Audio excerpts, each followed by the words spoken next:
มันไปเจอแบบเกิดเองนะเขาไปเทียดได้ก่อนในจำลองพี่โดนตายืงออกมาเวียมันออกห้องจ้าตรำรักษาบอกกอดได้เมียนในตามเพียงโกไอจังนะ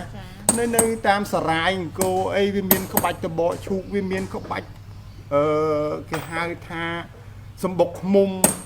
หนึ่งเมียนจะเอาหนึ่งเมียนจะเอาจะรวมมันออกปูบองโอนแบบตาละมวยนี่เนี่ยทมให้กายจำละก็ทารอบคายบองโอนตำรอมตาหายให้จิเลกณะทาเรียบรอบบางปีขนมประวัติเรื่องเรียมเก๋ให้เมียนหันุมาน้องโอนเคยไหมโอ้มากระโบกบายบองโอนก่อนขมายยังดับเป้ก็แจ็คปิดโดนตามอก็มันทอมมาได้บองโอนเคยหยดนะสะอาดเป็นเมียนสลักชอเมียนโอ้ยสลักสะอาดบองโอนสบายตันติดนี่เกตจุดหลังได้นะบองโอน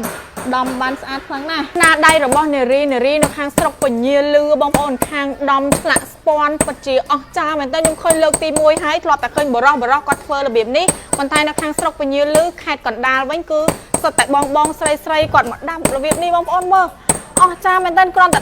ดำมาเจนรูปเรียงแบบขบัดขมายโบราณบ่เยิ้งไฮเกดำนาแต่อ๋อนั่นคือกอดใจตั้งปีโดนตากอดมาอัดบินเนี่ยนะบังเรียนไอ้เต้คือสนาได้โดนตาบอกกอดตอลมองว่าบองโอนไอ้บองสไลส์ละนี่คือมาประมาณชนำได้อะบองปีไม้ยมปีไม้มาจะมองตั้งแต่อยู่ดอกแถมอ่ะดอกแถมตอนเลิกไอ้ตรงมันเลิกใส่จีไงเนาะจังไอ้บองประกอบหมกระบอนี่คือ30ชนำไม่เนี่ยบองไอ้บองหลุดได้บองสปอนนี่ขมายยังก็จะติงอยู่แต่ดัตั้งอ้อไอ้ได้บองอันนี้ขมายก็จะติงอยู่เนี่ยอันนี้ของเนี่ยเมียเนี่ยได้จ้าอ๋อสตเนี่ยเมียนได้แต่ก่อนเมียนสมัครเพียบไอ้ติงบ้านนะบองโอนมันเป็นเนี่ยอัดเลยมาติงบ้านนี่บองใส่ก่อนยัยจังสมดาวถึงจะบองโอนมือกลุ่มเซียวนี่อันนั้นครับปันแต่อ๋อปันแต่ปันแต่นั่งหนุ่มนวมปันแต่สีสวัสดิ์ปันตายนี่ใบหลุมน้อมสีสวัสดิ์แม่เนี่ยปันตายนี่หลุมน้อมเรียงหลุมน้อมปันคือให้ปันสีสวัสดิ์นะปันสีสวัสดิ์คือเธอปิดหมอ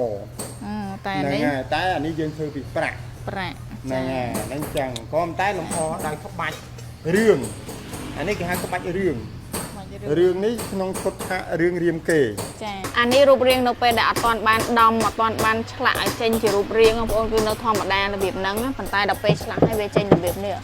อันนี้กิจจะให้ตัวกบิดงนนะบางคนงนยิ่งเลยรวยต้องดับกลัวเชียงไอ้ดังดำมาเจนจะรูปเรียงนั่งแต่งอ้อมแม่เนี่ยบองอัดเวียนโยกับบัดโยไอ้หมกเวียนอะไรนี่ยังดำอยู่ต้องมีเจนจะรูปเรียงระเบียบนั่งโยมองยังแก่ได้บางครั้งบ่ใจเดี๋ยวnhóm đâm mà chơi như nào anh đang cái hao cái bạch ấy cái đây bông bạch nì bạch con ồ nì bông ôn anh ấy cái đâm mà you chui về màu nó bây giờ ở đây dân cật ha chỉ cả đạp phía tại vật đâm tới việc trâu tới việc trên chơi rùa riêng sao là điểm nào đi nợ ban anh nợ ban đọc tông quan cho nam ấy vậy bông wow បានដកសំពាន់ឆ្នាំបងប្អូនចាឲ្យដំដោយខ្លួនឯងដោយបងស្រីដែរខាងបងស្រីគាត់អ្នកចម្លាក់ចេញជា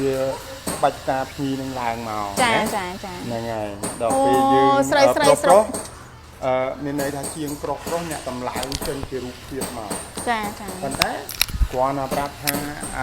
សត្វតម្រៃវាច្រើនដំណាក់កាលទី1យើងធ្វើបានតែតួ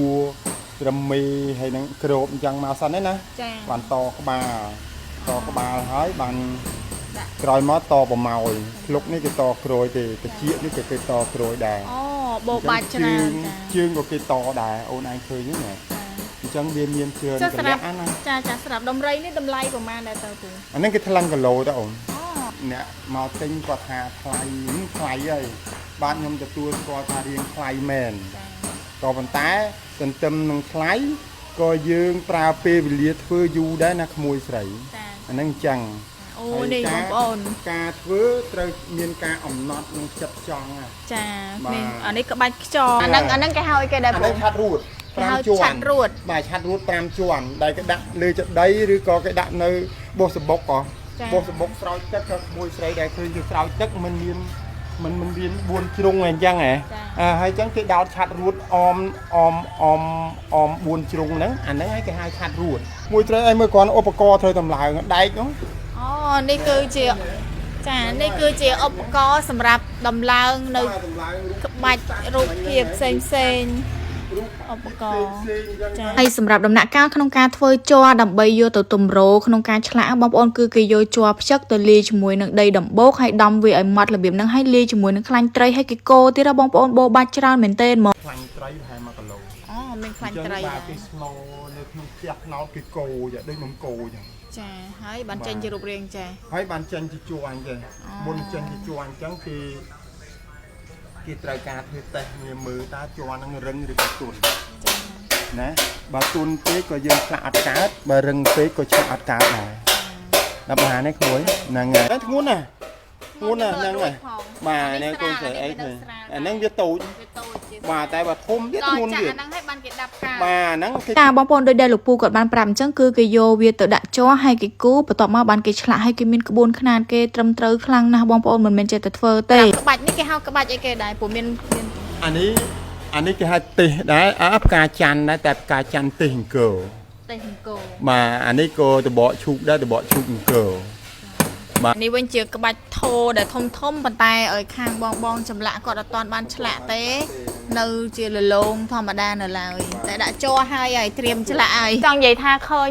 របស់ពយួរចោលមានប្រឡាក់ពេញពេញមានអីចេះនៅតាមជាងចម្លាក់បងប្អូនកុំគិតថាអត់ប្រយោជន៍ណាកុំគិតថាសម្រាមណាសិតតែຂະຫນາດរបស់គាត់ក្បួនរបស់គាត់សម្រាប់ធ្វើអញ្ចឹងណាបងប្អូននេះឃើញក្បាច់នេះក្បាច់ស្លឹកឈូកក្បាច់ស្លឹកផលិតអីចឹងចឹងហើយបើសិនជាបងប្អូនទាំងអស់គ្នាចង់បានរាល់ស្នាដៃកូនខ្មែរយើងដែលដាប់ឆ្លាក់ឡើងដោយនារីនៅស្រុកពញាលឿបងប្អូនកុំភ្លេចជួយគាំទ្រពួកគាត់ផងនេះបងប្អូនចាំជួយថតលេខទូរស័ព្ទនៅលើវីដេអូរបស់ខ្ញុំរបស់គាត់ទុកតំណទៅគាត់អញ្ចឹងទៅណាព្រោះទាំងអស់នេះហើយក៏ជាផ្នែកមួយក្នុងការលើកស្ទួយវប្បធម៌ខ្មែរយើងដែរអរគុណបងប្អូនជួបគ្នាវីដេអូក្រោយ